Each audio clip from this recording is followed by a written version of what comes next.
Hello, this is Dakota from section C0801. I believe that's the right one. If it's not, oh well. And today I'm going to be showing you how to use a graph to gather information. So, use the given graph of the function f to answer the following questions. A.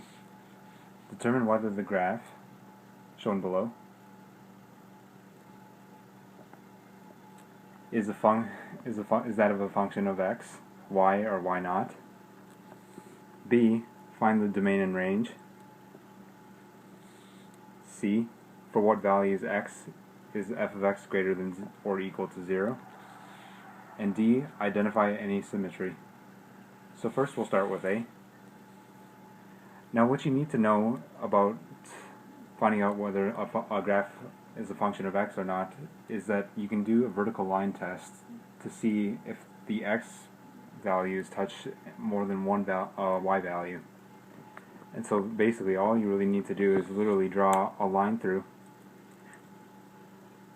any given point, and if any point on the graph touches more than one y, then it's not a function of x.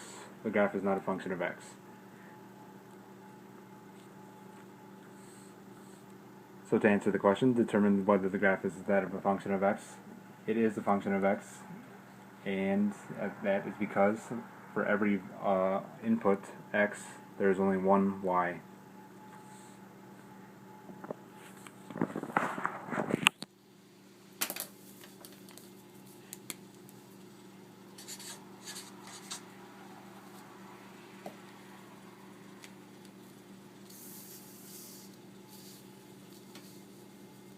Now next is to find the domain and range. And to find the domain and range on a graph where you're given a picture, it's actually quite simple. All you need to do is see where the graph starts and where the graph ends. Now on this graph, you can't exactly see where it starts or where it ends. So that means that the domain from left to right starts at negative infinity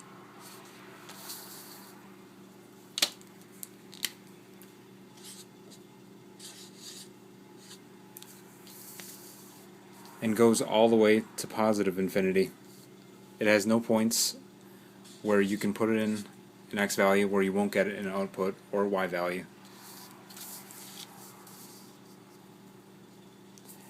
Part C is for what values of x is f of x greater than or equal to 0. And so what you need to ask yourself is what x values yield an output that is greater than 0, any points above this y-axis basically, or equal to at least. And so to help out I will use a different color. So any point above or equal to that the x-axis is a point that is greater than 0.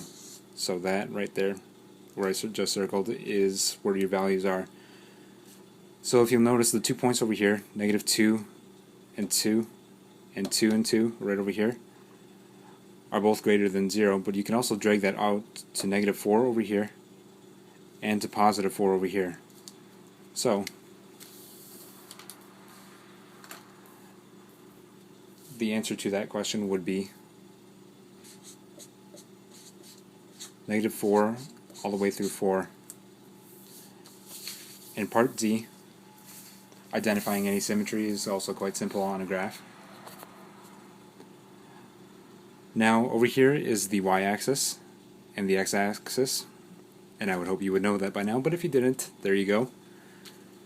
So basically all you need to do here really is see that if you have one side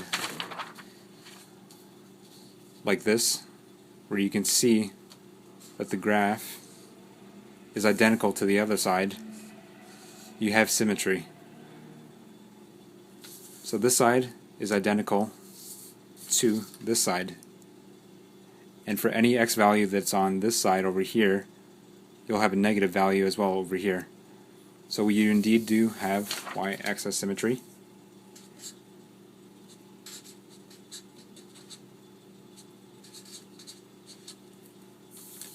but there is no x-axis symmetry, and you can see that by covering one side of the graph and seeing that this side right over here is not the same as this side over here. And if it did, it would look something like this. But as you can see, it goes out and out that way. So no x-axis symmetry. And now for origin symmetry, which would be right here, the way to test that by looking at the graph would be to see if this side over here looks exactly the same as this side over here. But as you may have learned already before, if you do have y-axis symmetry but no x-axis symmetry, you cannot have origin symmetry.